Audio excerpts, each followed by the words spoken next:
오늘의 헤드라인입니다. 일본의 수출 규제 문제 해결을 위한 한일 간 대화의 물꼬는 열렸지만 수출 규제 철회 조치에 대한 답은 나오지 않았습니다. 오는 24일로 예정된 한일 정상회담에서 단판에 지을 것이란 예측도 나오고 있습니다. 도쿄올림픽 성화 출발지에서 고농도 방사선량이 검출돼 일본 정부와 긴급 재염 작업을 벌였지만 여전히 기준치의 15배가 넘는 방사선이 검출된 것으로 나타났습니다. 그린피스는 일본 정부가 후쿠시마 방사성 오염을 전혀 통제하지 못하고 있다며 전면 재조사를 촉구했습니다. 자동차 브레이크를 밟을 때 발생하는 미세먼지가 배기구에서 나오는 미세먼지보다 2배 이상 많다는 연구 결과가 나왔습니다. 차량 배출가스뿐 아니라 제동 때 나오는 미세먼지에 대한 연구와 대책이 시급해 보입니다. 올 한 해도 사회 심리를 대변한 다양한 키워드가 많이 등장했습니다. 특히 인싸나 펭수처럼 다양한 신조어와 인기 캐릭터가 등장을 했는데요. 오늘 생각연구소 시간에는 2019년 키워드를 통해 돌아본 사회 심리에 대해 알아봅니다.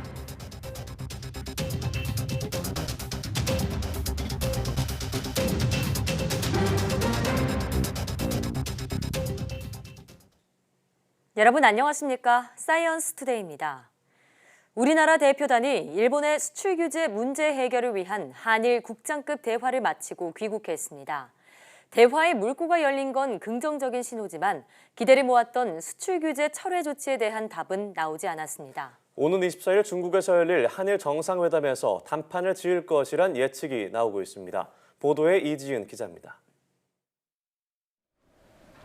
지난 2016년 이후 3년 반 만에 열린 한일 수출관리 정책대화. 창고 같은 곳에서 일본 측이 인사도 하지 않는 냉랭한 분위기 속에 열린 지난 7월 과장급 실무회의 때와 달리 분위기는 우호적이었습니다. 서로 노력을 하려는 그런 자세가 있었다고 생각을 하기 때문에 과장급 대화보다도 좀 더 진정성 있는 그런 대화를 했다. 가지야마 히로시 일본 경제산업상도 대화를 한 게 하나의 진전이라는 반응을 내놨습니다. 하지만 관심을 모았던 반도체와 디스플레이 핵심 소재 수출 규제 문제에 대한 답은 얻지 못했습니다. 특히 한일 양국은 대량 살상 무기로 전용될 수 있는 비전략 물자를 수출할 때 반드시 정부 허가를 받도록 하는 캐치홀 제도 논의에 집중했는데 일본은 수출 규제를 철회하는 조건으로 이 캐치홀 제도 정비를 내건 것으로 전해졌습니다. 시스템이 정상적으로 또 효과적으로 작동하고 있다는 점에 대해서 저희가 적극적으로 설명을 했고 그런 부분에 대해서 일정 정도 이해가 제고된 부분도 있고 또 일본 측에 조금 더 확인을 요하는 부분도 있다. 예정보다 긴 10시간 넘는 회의를 마친 양국은 다음 만남을 약속했습니다. 8차 일정은 빠른 시일 내에 서울에서 개최하는 걸로 이렇게 이야기되었습니다. 정상회담과 관련해서 제가 지금 현재로서는 말씀드리기 어렵습니다. 수출 규제 문제를 둘러싸고 평행선을 달려온 한국과 일본 사이 본격적인 대화가 시작된 가운데 오는 24일로 예정된 한일 정상회담에서 문재인 대통령과 아베 총리의 담판을 통해 수출 규제 철회 결정이 나올 수 있을지 관심이 집중되고 있습니다. YTN 이준입니다. 이처럼 3년 반 만에 한일 수출 정책 대화가 열리긴 했지만 일본 정부는 규제 철회에 대해서는 여전히 꽁무니를 빼는 자세를 취하고 있습니다. 당초 일본이 지적한 문제에 대해 우리 정부가 적극적인 해결 의지를 보이는데도 이러는 이유는 무엇인지 도쿄에서 황보연 특파원이 보도합니다. 한국에 대한 수출 규제 조치를 하며 일본 정부가 내건 표면적인 이유는 3가지. 수출 정책 대화가 약 3년간 끊겼고 한국의 수출 관리 인원이 부족하며 재래식 무기 전용 물자를 제한하는 이른바 캐치홀 제도가 미비하다며 꼬투리를 잡은 겁니다. 정부는 도쿄에서 제기한 정책 대화를 통해 이에 대한 나름의 해법을 제시했고 일본도 여기에 의미를 부여했습니다. 幅広く議論が行われ、相互の理解を促進することができました。 하지만 딱 거기까지 지적한 문제를 우리 정부가 적극적으로 해결해 나가며 수출 규제 철회를 요구하자 그건 별개라며 손사래를 친 겁니다. 꼬투리 잡은 부분이 해소될 기미가 보이자 꽁무니를 뺀 셈입니다. 輸出管理については国際的な責務としてそもそも相手国と協議して決定するような性質のものではないと。 일본의 이런 얼토당토하는 태도의 배경에는 징용 문제가 깔린 것으로 보입니다. 수출 규제는 한국 대법원의 징용 배상 판결에 반발한 사실상의 보복 조치지만 이 문제는 그때나 지금이나 별로 달라진 게 없습니다. 수출 규제에 칼을 뽑은 진짜 이유가 하나도 변하지 않은 겁니다. 이런 상황에서 일본 정부가 규제 철회를 거론할 경우 만만치 않은 역풍이 불 가능성이 큽니다. 이 때문에 일본 정부는 자신들이 제기한 표면적인 문제가 해소돼 가는데도 수출 규제 철회에는 엄격히 선을 그은 채 거리를 두고 있는 것으로 풀이됩니다. 도쿄 정책대화 직전 일본 측이 다시 징용 문제 해결을 요구한 점이나 문희상 국회의장이 징용 문제를 해결해 보겠다며 준비 중인 법안에 일본 정부가 비상한 관심을 보이는 것도 이와 무관치 않아 보입니다. 도쿄에서 YTN 홍보연입니다. 얼마 전 도쿄올림픽 성화 출발지에서 방사선 고선량 지점, 이른바 핫스팟이 발견돼 일본 당국이 긴급 제염 작업을 벌였습니다. 국제환경단체 그린피스는 제염 후에도 방사선량이 기준치의 15배 초과 검출됐다고 밝혔습니다. 황선욱 기자가 보도합니다. 후쿠시마 제1원전에서 20여 킬로미터 떨어진 제이빌리지 경기장입니다. 이곳에서 내년 3월 도쿄올림픽 성화가 출발하게 됩니다. 지난 10월 그린피스 조사 결과 제이빌리지 경기장 주차장에서 방사선 양이 시간당 71 마이크로시버트, 기준치의 최대 308배가 측정됐습니다. 이후 일본 환경성과 도쿄전력은 고설량 지점에 대한 긴급 제염 작업을 마쳤습니다. 그린피스는 하지만 지난 13일과 14일 다시 이곳을 조사한 결과 또 다른 기준치 초과 구역을 확인했다고 밝혔습니다. 주차장 가장자리 부근에서는 일본 정부의 제염 기준치를 초과하는 2.2에서 2.6 마이크로시버트가 검출됐습니다. 특히 주차장 북쪽에서는 3.4 마이크로시버트, 기준치의 15배를 초과했습니다. 10월 조사 때보다는 낮았지만 여전히 높은 수치로 많은 사람들이 위험에 노출된 상태입니다. This was then removed by TEPCO, but not only this place. You see that many places have been identified as hotspots, but even after that work, we can clearly see cesium contamination just next to the removed earth. 그린피스는 일본 정부의 제염 작업이 그린피스가 통보한 몇몇 지점에 국한됐고 후쿠시마 방사성 오염을 전혀 통제하지 못하고 있다고 우려했습니다. 그린피스는 이번 조사 결과를 일본 정부에 전달하고 신속한 제염 작업과 전면적인 재조사를 촉구할 예정입니다. YTN 황순욱입니다. 자동차 브레이크를 밟을 때 발생하는 미세먼지가 배기구에서 나오는 미세먼지보다 2배 이상 많다는 연구 결과가 나왔습니다. 미세먼지 저감을 위해 차량 제동 때 나오는 미세먼지에 대한 연구와 대책이 시급히 이뤄져야 할 것으로 보입니다. 이정우 기자입니다. 자동차 배기가스는 대기오염의 주범으로 인식되고 있습니다. 국내 연구진이 달리는 차에서 브레이크 제동 때 발생한 미세먼지를 측정해봤습니다. 자동차 배기가스보다 오히려 미세먼지 배출이 심각한 것으로 나타났습니다. 미세먼지 순간적으로 굉장히 높은 고농도를 보여주기도 했고 배출 개수 같은 경우에는 유로6가 적용된 배기가스 배출 개수보다 2배에서 3배 정도 높은 그런 배출 개수를 보여주었습니다. 브레이크에서 나온 미세먼지는 자동차 한 대당 1km에 2.7mg, 초미세먼지는 2.2mg 수준. 실제 차량 운행과 유사한 환경에서 속도와 제동력을 바꿔가며 측정한 결과입니다. 이때 발생한 초미세먼지 가운데 30%는 중금속 성분까지 포함한 것으로 확인됐습니다. 자동차 배출가스에 대한 규제는 강화되고 있지만 브레이크 제동 시 발생하는 미세먼지는 아직 측정조차 이루어지지 않고 있습니다. 따라서 차 배기가스뿐 아니라 타이어나 브레이크 마모 과정에서 나오는 미세먼지에 대한 연구와 대책이 시급해 보입니다.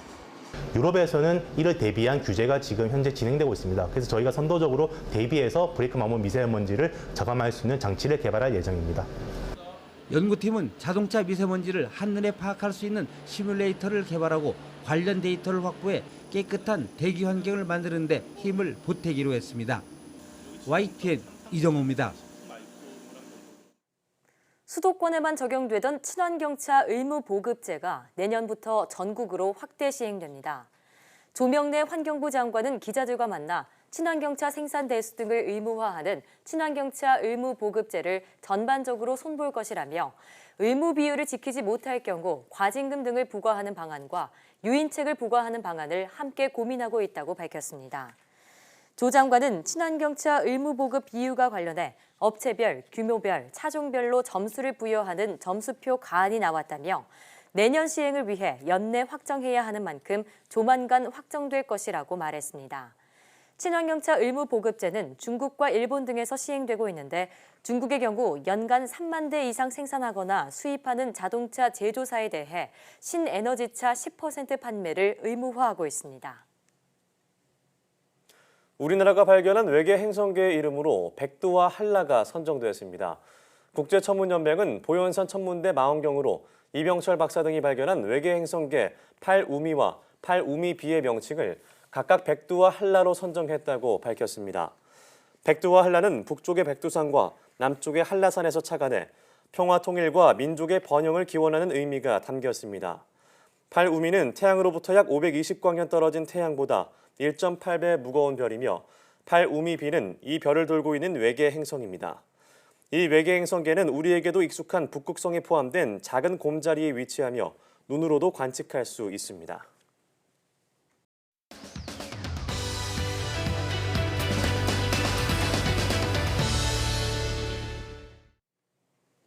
(2019년도) 이제 얼마 남지 않았습니다. 올 한 해도 사회 현상을 대변한 다양한 키워드가 많이 등장했는데요. 네, 올해 마지막 생각연구소 시간에는 2019년을 대표한 신조어나 캐릭터를 통해서 사회 흐름과 심리에 대해서 정리해 보도록 하겠습니다.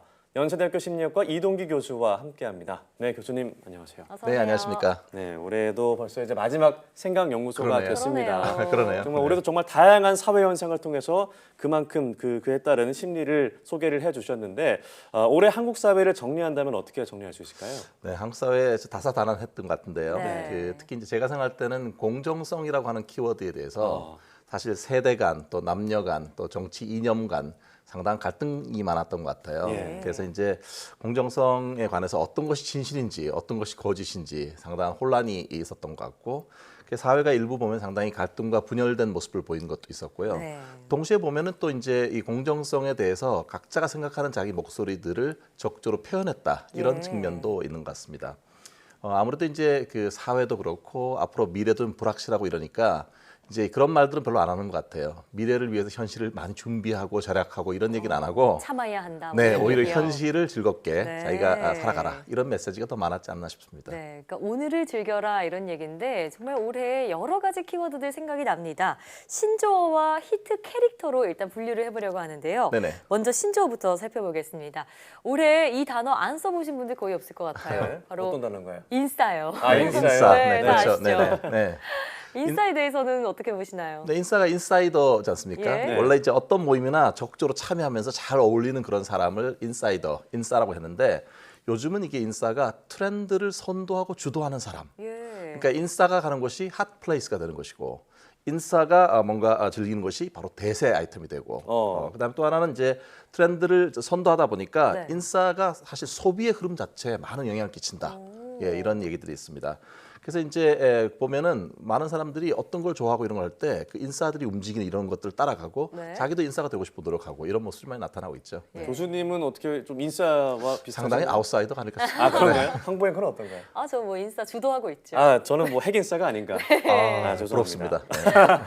네, 올해 젊은 층 사이에서 또 화제가 되었던 뭐 음식이나 뭐 인싸템 같은 게 있잖아요. 어떤 게 있을까요? 뭐 여러 가지 많은데 예. 가장 이제 많이 얘기됐던 것 중에 하나가 음식인데요. 예. 사실 강렬한 비주얼 그리고 또 중독성을 일으키는 얼큰함 이것 때문에 젊은 사람들의 그 입맛을 제대로 저격했다 이런 네. 평가를 받고 있는데요. 네. 그 마라탕 같은 거, 예. 정말 그다음 좋아해요. 마라허거, 마라샹궈 많이 이런 거. 드시더라고요. 예, 그래서 유통업계에서는 사실 맛 나는 과자도 나왔다고 하더라고요. 네. 그리고 마세권이라는 단어가 있습니다. 그게 뭐죠? 마라 음식점이 많은 지역 마세권. 아, 네. 예, 그리고 또 마라 민족 이런 등의 다양한 유행어가 나타났다고 합니다.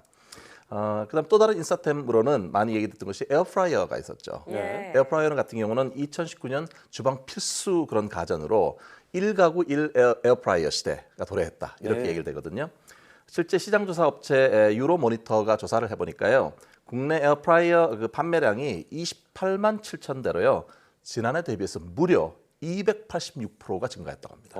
네, 286%가 증가했는데 더 나오는 건 뭐냐면 더 맛있는 요리를 만들기 위해서 에어프라이어 레시피 같은 것이 나타나서 많은 사람들이 또 공유를 하는데 이게 특히 이제 그 냉동식품을 활용한 조리법 이런 게 많이 돌아다니고 있어요. 그렇군요. 그러다 보니 거꾸로 어떻게 됐냐면 오히려 냉동식품도 에어프라이어에 잘 맞게 새로 나오는 이런 물품들이 많이 나와서 식품이 이제 그 증가가 추세에 있다 이렇게 얘기하고 있습니다. 네. 네. 아니, 사실 저도 얼마 전에 에어프라이어를 장만을 해서 그렇게 자랑하더라고요. 예, 마시멜로 구워 먹는 재미에 푹 빠져 있는데 상당히 그 부피가 커야 한다고 하던데요. 부피가 네. 커도 괜찮습니다. 아, 그런가요? 네. 정말 인싸템이었군요. 네. 자, 그럼 두 번째 신조어 키워드 살펴보겠습니다. 이거 다들 아실 것 같아요. 라떼는 말이야. 이거 많이들 쓰시죠? 이거 모르면 꼰대라고 하는데 꼰대랑 아시나요? 비슷한 것 같네요. 네, 아까 연습하더라고요. 그 이제 바로 라떼는 말이야. 그런데 이게 사실은 기성세대도 비슷한 말을 했었죠. 네. 라떼는 말이야. 근데 그렇죠. 이거를 좀 풍자한 젊은 세대가 풍자하는 표현으로 라떼 대신에 라떼를 라떼는 이용해갖고 말이야. 라떼는 말이야. 그래갖고 실제 영어도 나오는데요. 네. 라떼 is a horse. 라떼는 말이야. 말이야. 라떼하고 말하고 상관이 없는데 라떼는 말이야라고 해서 일종의 네. 그 세대 차이를 반영하는 그런 키워드라고 볼 수 있겠는데요.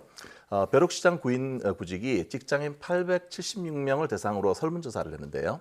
20대 81.7%, 그리고 30대 63.1%, 즉 과반수 이상이 출근 시간은 그냥 늦지 않으면 된다. 일종의 정시 출근 오케이 네. 이런 말을 했어요.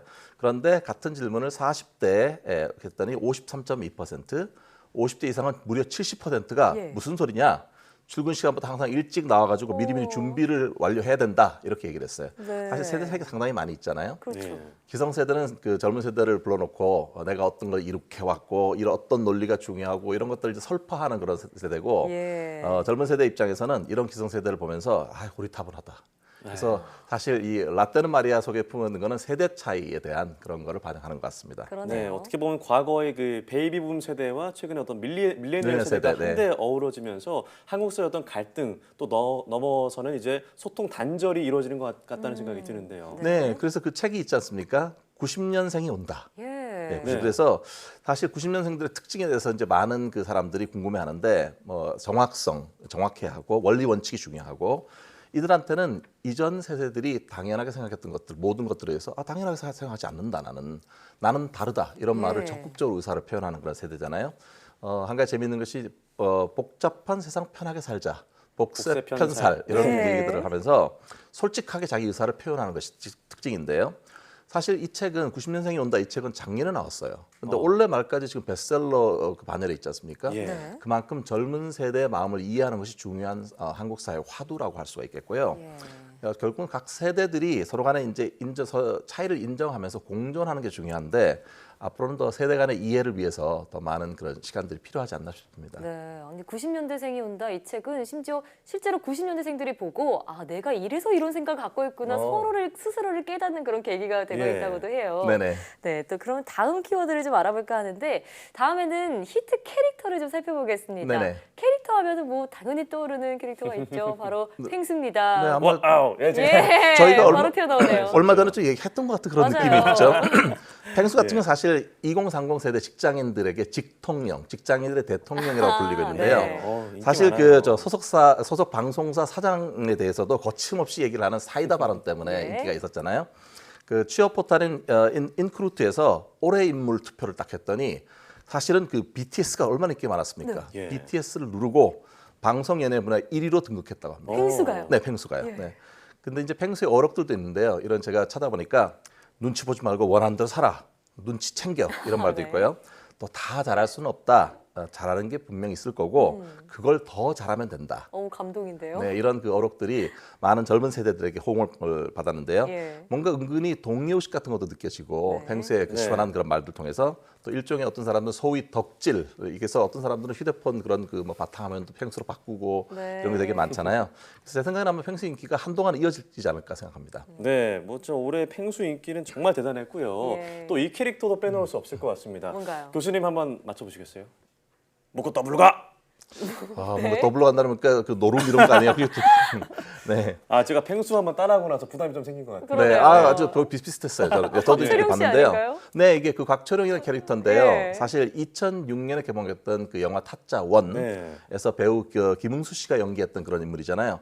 사실 최근까지도 아무도 몰랐어요, 이 대해서. 그런데 그죠?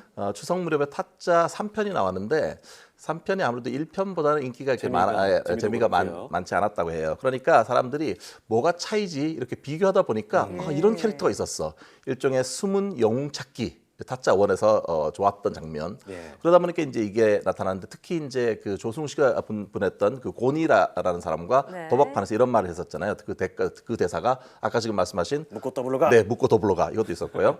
그게 이제 주로 이제 패러디의 많은 유형으로 이제 나타나는데 그거 말고도 뭐 나도 순정이 있다라든지 젊은 친구 신사답게 행동해 라든지 뭐 이런 것들이 좀 이게 남자다움 같은 것도 좀 장난스럽게 그러나 이런 것들이 이제 신세대 어떤 탈권위 의식하고 맞물려 갖고 자연스럽게 대세 캐릭터가 되지 않았나 생각이 듭니다. 새록새록 생각이 나네요. 자, 이뿐만이 아니라 시대적인 흐름을 반영한 그런 트렌드 키워드들도 있습니다. 어떤 것들을 예를 들 수 있을까요? 네, 아무래도 이제 그 뉴트로라는 말 들어보셨잖아요. 뉴트로요. 네, 뉴트로. 그러니까 이제 일종의 과거를 나타내는 레트로에다가 앞에 뉴를 붙여가지고 생긴 건데 이게 이제 그때 원래는 그 영화 그 보헤미안 랩소디라는 영화가 있었잖아요. 거의 1000만 이상 사람이 동원됐는데. 사실 그룹 퀸이 활동할 때 거기 열광했던 이 영화를 봤던 세대인 뭐 1020 이런 세대들은 태어나지도 않았어요. 그렇죠. 근데 옛날 그런 모습에 대해서도 상당히 반응을 보이고 뭐 N차 관람 이런 것도 했었잖아요. 몇 번씩이나 봤죠. 그러니까요. 사람들이 이 옛날 감성이 오히려 젊은이들한테도 이게 재해석돼서 사실 즐길 수 있는 아이템이 됐다는 것이 되게 인상적이고요.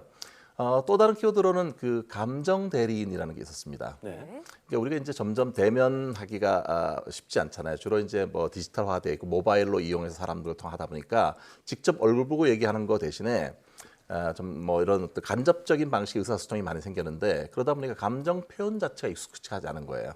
자기 감정에 대해서 대신 표현해주고 느껴주는 그런 사람이 감정 대리인이 있는데요. 그러다 보니까 주로 많이 사용하는 게 이모티콘이잖아요. 그래서 모 메신저 같은 경우는 한 달에 20억 개 이상의 이모티콘을 사용한다고 합니다. 우리의 그 감정을 대신 표현해주고 느껴주는 그런 대상이죠. 그렇군요.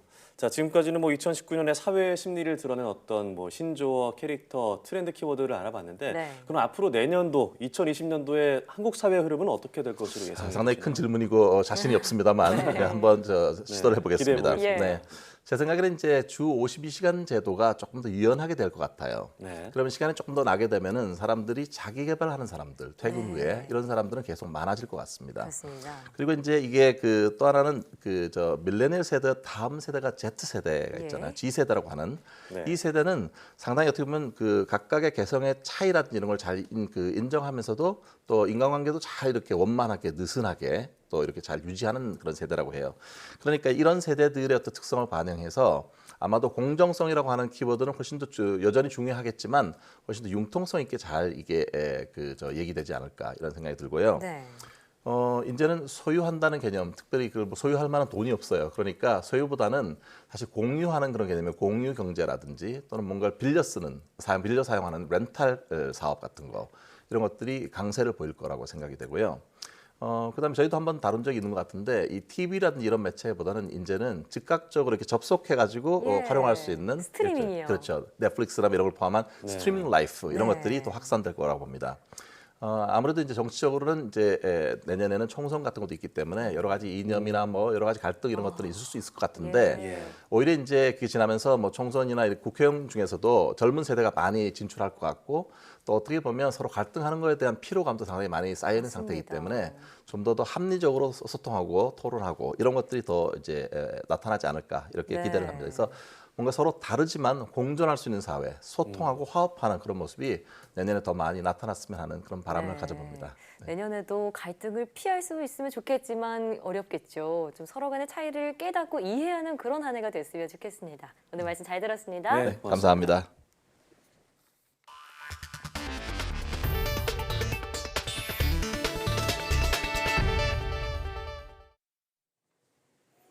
당국의 허가를 받지 않고 몰래 산림을 불법적으로 훼손하는 일이 끊이질 않고 있습니다. 항공사진으로 추적을 해보니 기존에 알고 있던 불법 훼손지보다 훨씬 더 많은 숲이 부지불식간에 사라지고 있다는 사실이 드러났습니다. 데이터 저널리즘 팀 함영건 기자가 보도합니다. 설악산 국립공원 부근의 산림. 2012년만 해도 울창했던 숲 한복판이 지난해 들어서는 면도날로 도려낸 듯 감쪽같이 사라졌습니다. 누군가 농사를 지으려고 허가 없이 나무를 베어낸 것입니다. 경기도 가평군의 한 사유림. 지난해에는 멀쩡했던 숲이 올해 들어 계단식으로 뜯겨져 나가 누런 밑바닥을 드러냈습니다. 산지 전용 허가를 받지 않고 불법으로 산림을 벌채했습니다. 현장에는 옹벽을 쌓는 공사가 한창이었습니다. 산림청의 산림사법수사대가 적발한 사례들입니다. 그렇다면 하늘에서 내려다본 사진으로 전국 방방곡곡을 추적하면 어떨까? 산림청 산하단체인 한국산지보존협회가 매년 대상 지역을 달리하며 7년 동안 전국의 불법 산림 훼손지를 항공사진으로 찾아냈습니다. 그 결과 8,186헥타르, 축구장 11,464개 규모의 숲이 불법적으로 훼손된 것으로 추정됐습니다. 개발 압력이 높은 경기도가 특히 심했습니다.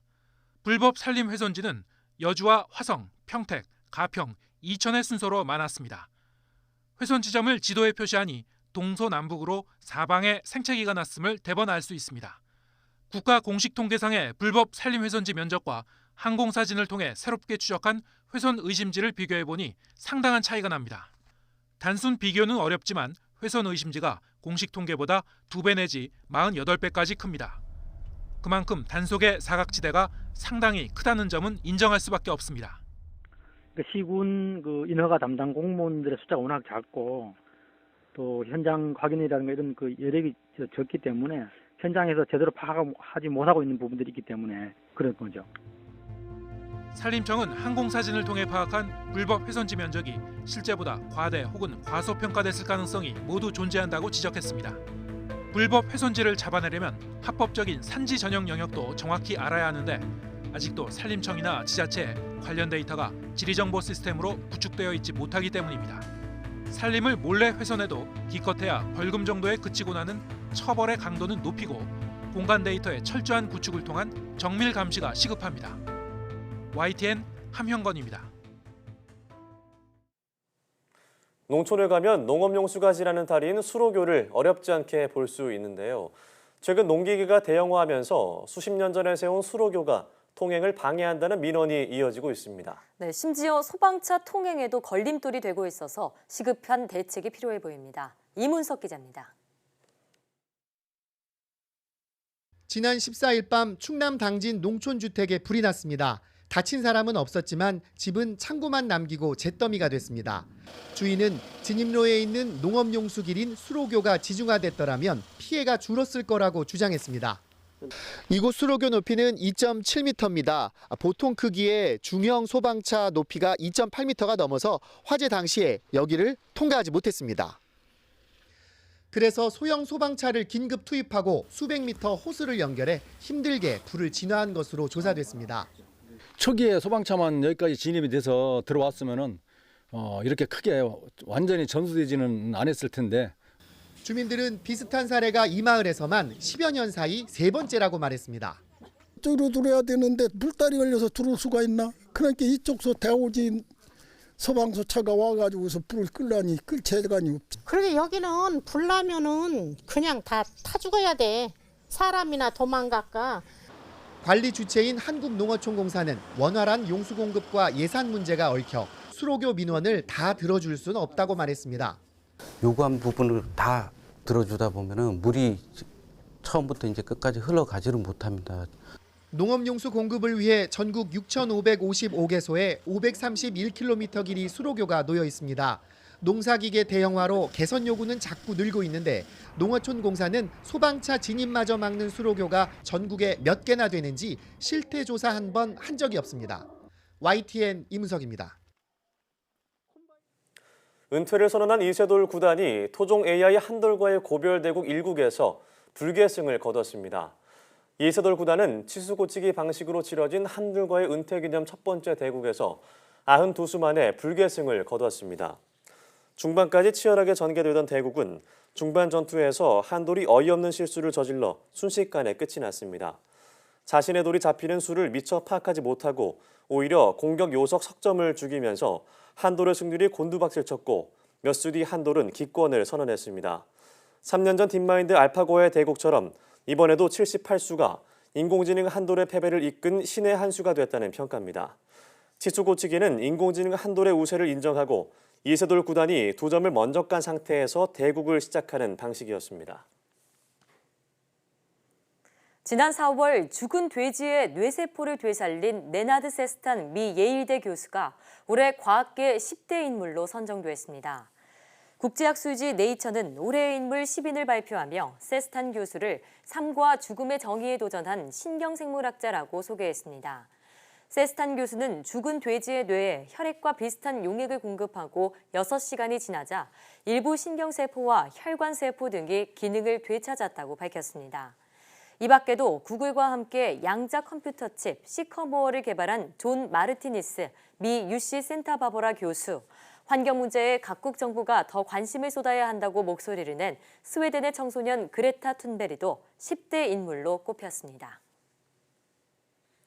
극지방 빙하에 사는 미세조류를 활용해 추위에 강한 식물을 만드는 데 성공했습니다. 극지연구소는 빙하에 사는 미세조류 클로로모나스에서 채취한 단백질을 실험용 식물 애기장대에 넣은 결과 애기장대가 냉해에 강한 특징을 보였다고 밝혔습니다. 미세조류 클로로모나스에서는 얼음 결정의 형성과 성장을 막는 단백질이 다수 들어있는 것으로 확인됐습니다. 극지연구소는 이번 연구 결과가 줄기세포나 수정란의 장기 보관이나 농작물의 냉해 피해 예방 등 관련 산업에서 다양하게 활용될 것으로 기대했습니다. 세포 속 필요 없는 물질을 스스로 분해하는 과정인 자가포식을 조절하는 인자가 밝혀졌습니다. 대구 경북과학기술원 디지스트 연구팀은 세포사멸 단백질 분해 효소로 알려진 카스페이즈9이 자가포식 조절에 관여한다고 밝혔습니다. 연구팀은 자가포식 과정에서 주머니 모양의 세포 소기관이 형성돼 폐기할 물질을 포획한다고 설명했습니다. 이때 활성 상태의 카스페이즈9 단백질이 없으면 이 소기관이 제대로 봉합되지 않아 자가포식이 진행되지 않는다고 밝혔습니다. 자가포식은 오래된 세포 소기관 등을 분해해 재활용하거나 해로운 단백질을 제거해 세포를 보호하는 역할을 하는데 정상적으로 진행되지 않으면 암이나 각종 뇌질환을 일으킬 수 있습니다. 한식이 서구식보다 콜레스테롤 수치를 낮추고 장내 미생물을 높이는 것으로 나타났습니다.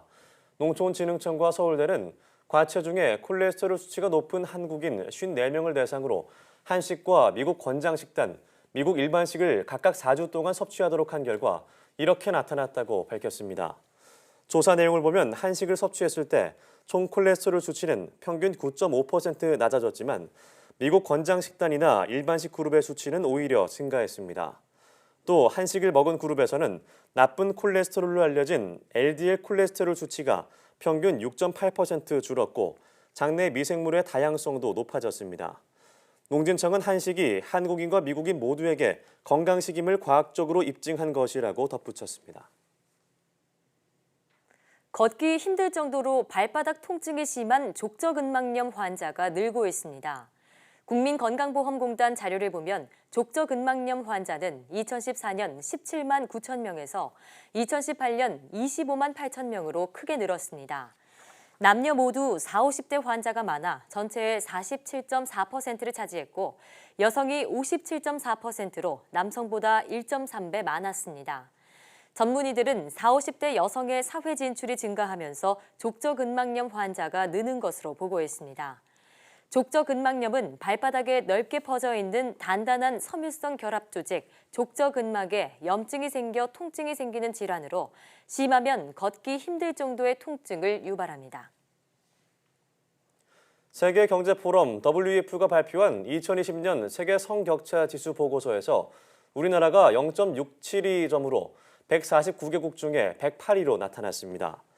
전체 순위는 지난해보다 7계단 상승했지만 경제 참여와 기회, 교육적 성취, 건강과 생존, 정치적 권한 등 4개 분야 중 경제 참여와 기회, 교육적 성취 등 2개 분야 점수와 순위가 소폭 하락했습니다.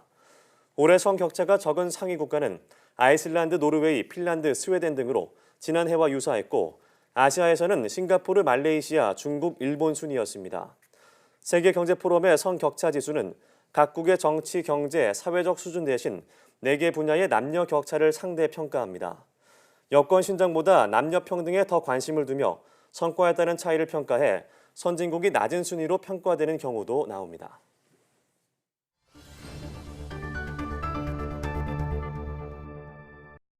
재미난 실험을 통해 일상 속 과학을 탐구해보는 오늘의 과학실 시간입니다. 3분만 기다리면 얼큰하고 맛있는 라면이 탄생하는 컵라면의 인기는 식을 줄 모르죠.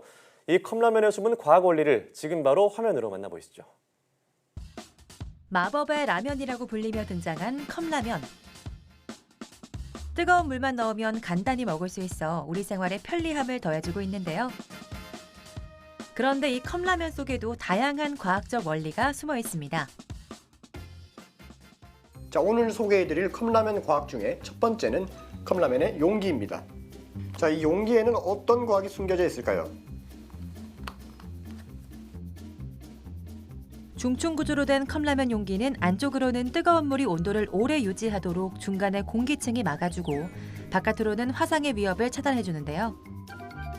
이를 르샤틀리에의 원리라고 합니다. 자, 과학의 집약체라고 불리는 이 컵라면은 중층 구조에서 끝이 나는 것이 아닙니다. 바로 용기에 담겨져 있는 라면이 공중에 떠 있다는 것입니다.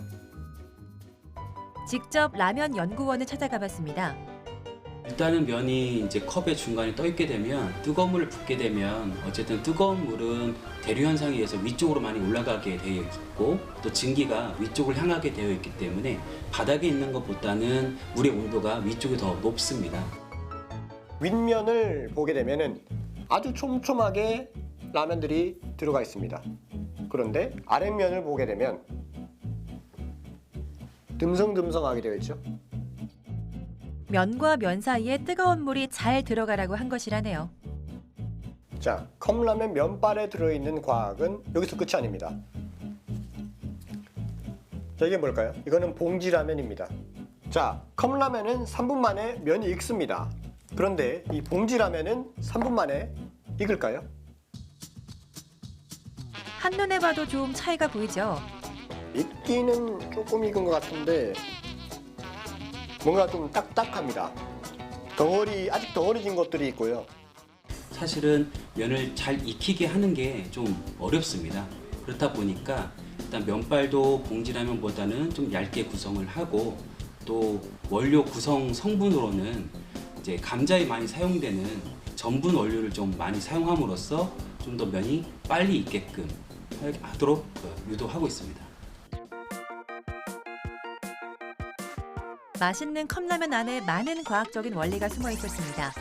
이제부터는 컵라면도 과학의 원리를 생각하면서 드셔보시는 건 어떨까요? 지금까지 오늘의 과학실이었습니다.